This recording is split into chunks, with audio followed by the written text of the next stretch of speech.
She had everything: master's degree, corner office, six-figure salary, her own apartment in one of the most expensive cities on earth. By every modern measure, she won.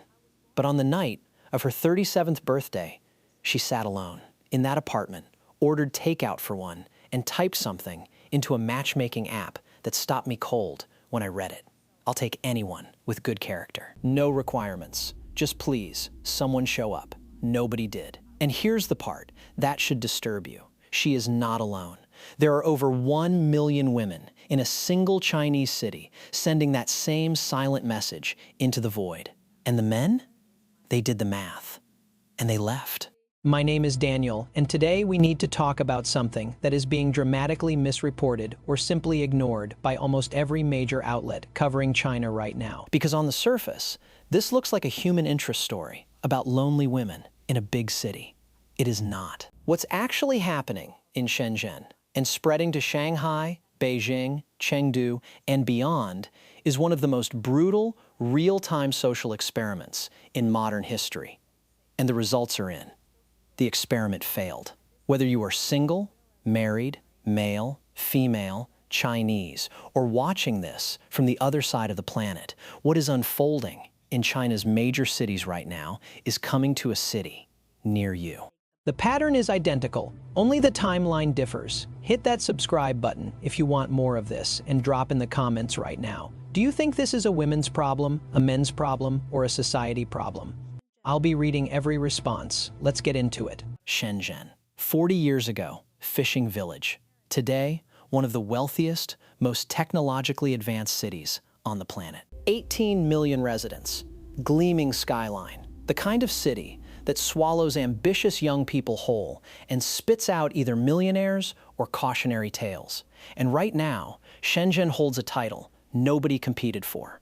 The city with the highest concentration of single women over 35 in China, over 1 million of them. To understand why that number should shock you, let's do the math that nobody in the mainstream conversation wants to run. Shenzhen's total population, approximately 18 million. Women in the city, roughly 8 million. Women of prime, marriageable age, 25 to 45, approximately 3 to 4 million. Of those women, 1 in every 3 is single, but it gets more extreme. At the high-end matchmaking events, where Shenzhen's educated professional women go looking for partners, the reported ratio is 10 women competing for 1 man. 10 to 1. And the 1 man they're competing for? He's not choosing any of them.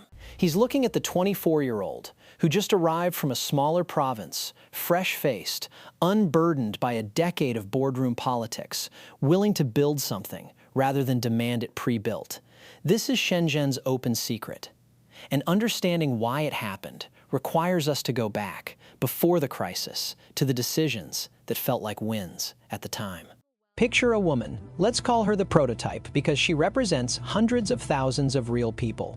She graduates from one of China's top universities. Smart, disciplined, driven. She moves to Shenzhen at 23 because that's where the opportunity is. Within 5 years, she's earning 15,000 yuan a month. By 30, she's a department head. She buys her own car. She takes solo trips to Japan, to Europe. Her life, by every visible metric, is working. And the men who approached her during those years? She had a list: 985 level education, Shenzhen property owner, annual income above 500,000 yuan, tall, presentable, emotionally intelligent, no baggage. She wasn't being unreasonable, she told herself. She had standards because she had something to offer. She was a high-value woman. The men who didn't meet the list got a polite no. Sometimes not even polite. Here is what nobody told her, and what the matchmakers now say, with a kind of weary resignation. While she was filtering, time was not. The men who met her list in her late 20s already married. They didn't wait. The men who almost met the list, she passed on them too. And the high-quality men still in the dating pool at 35, a matchmaker in Shenzhen described it bluntly. These men, successful, confident, with options, they are not looking at a woman's income or her job title or her apartment. They don't need her resources. What they want is youth, energy, someone who makes life feel lighter, not more transactional. So the woman with the master's degree and the corner office and the perfectly curated life finds herself in a cruel paradox. She became exactly what the market said to become, and the market moved on without her. One woman described the realization this way. She came back from New Year with her high school classmates. They told her she was doing the best among them. She laughed. And then she described her actual life: a shared apartment, a bed-sized room, no living room, a kitchen the size of a palm, 3 hours of daily commuting. Coming home at 8 p.m. to silence. "Shanghai may be dazzling," she said, "but I never felt like I belonged." That is the gap nobody advertised between the life that looks like winning and the life that actually is. Now here is where the conversation usually gets hijacked, and I want to address it directly. But China has 34 million more men than women. How can there be a shortage of men? It's a fair question. And the answer is the most important thing in this entire video. There is no shortage of men. There is a catastrophic mismatch of worlds. China's 7th national census confirmed it. Among marriageable ages 22-40, men outnumber women by 14.5 million. So where are these men? They exist in massive numbers. They are working the assembly lines in Shenzhen's manufacturing districts. They are delivering packages on electric scooters in 40-degree heat. They are in low-level service jobs, earning 4,000 yuan a month in a city where the average mortgage payment exceeds 10,000. They are real men, living real lives, invisible in the matchmaking corners because they cannot afford the entry ticket. And the educated professional women looking for partners are attending curated high-end matchmaking events where the implicit requirement to even walk in the door filters out every single one of those men. A matchmaking coordinator described one event with painful clarity: 9 women, 1 man. The women's requirements: property in Shenzhen, annual income above 300,000 yuan, car, bride price of 188,000 yuan, no compromise. The man sat there, looked at the requirements, presented his own. The woman must pass a medical examination, full reproductive health certification, verified fertility. The event collapsed into an argument that nearly turned physical. This is not a dating market. This is a procurement negotiation, and both sides know it. The top comment on videos covering this topic wasn't about sympathy or statistics. It was 7 words: men aren't chasing love. They're chasing peace. Over 1,000 people liked that comment without adding a single word to it. That silence is the data point the numbers can't capture. Here is the part that politicians, state media, and relationship coaches are all carefully avoiding. The men didn't disappear from the dating market because they failed. They left because they succeeded at math. In 2023, the average cost for a young couple to get married in China, 330,400 yuan. Average per capita disposable income that same year, 39,200 yuan. Do that division. That is 8.5 years of every yuan a person earns, not saved, earned, just to reach the starting line of marriage. In rural areas, where bride prices have inflated by thousands of % over 3 decades, the number climbs past 600,000 yuan when you include the down payment, renovations, the wedding, the gifts. But the cost calculation doesn't end at the wedding. In 2024, 3.5 million divorces against 6.1 million marriages. Roughly 57 divorces for every 100 marriages. And in the event of divorce, in China, the financial consequences fall disproportionately on men. Then add this: the cost of raising 2 children from birth to university graduation. In China, approximately 680,000 yuan. Globally, China ranks 2nd in child-rearing cost, behind only South Korea. So the average young man in Shenzhen runs these numbers. 8 years of income to get married. High probability of divorce. Financial liability for children that exceeds anything his generation was told to expect. And then he watches the men's lifestyle market explode. Gaming revenues in China hit 350 billion yuan and are still climbing. Men's skincare, 25 billion yuan, growing 18% year over year. Fishing equipment alone, 9.6 billion yuan in 2024, projected to reach 25 billion within 3 years. Economic slowdown, consumption downgrade, and yet male discretionary spending is going up. The money isn't going to women. It isn't going to family formation. It's going to peace. And before you dismiss that as selfishness, consider what the alternative looked like to them. One woman's stated requirements at a matchmaking event: the man must be a local Shenzhen only child. He must own at least 2 properties, one registered in her name, one for her parents' retirement. Bride price, 188,000 yuan, entirely to her parents. After marriage, he hands over his salary, helps pay her brother's mortgage, and upon her brother's graduation, provides 200,000 yuan as startup capital for the brother's business. Her offer? In exchange? I'm young. I've never been in a relationship. My body is healthy. I can have several children. The matchmaker's face, in the video, says everything. Because here is the brutal logic that comment sections have captured better than any expert. Once a woman puts a price on marriage, it is only natural the man will price himself right back out of it. If this were only Shenzhen, you could call it a regional anomaly. It is not. In Shanghai, the matchmaking corners tell the same story. Women in their late 20s to mid-30s, highly educated, financially self-sufficient. And as one woman put it, there are simply too few men who can match us. In Beijing, Chengdu, Hangzhou, Nanchang, the ratios at public matchmaking boards are staggering.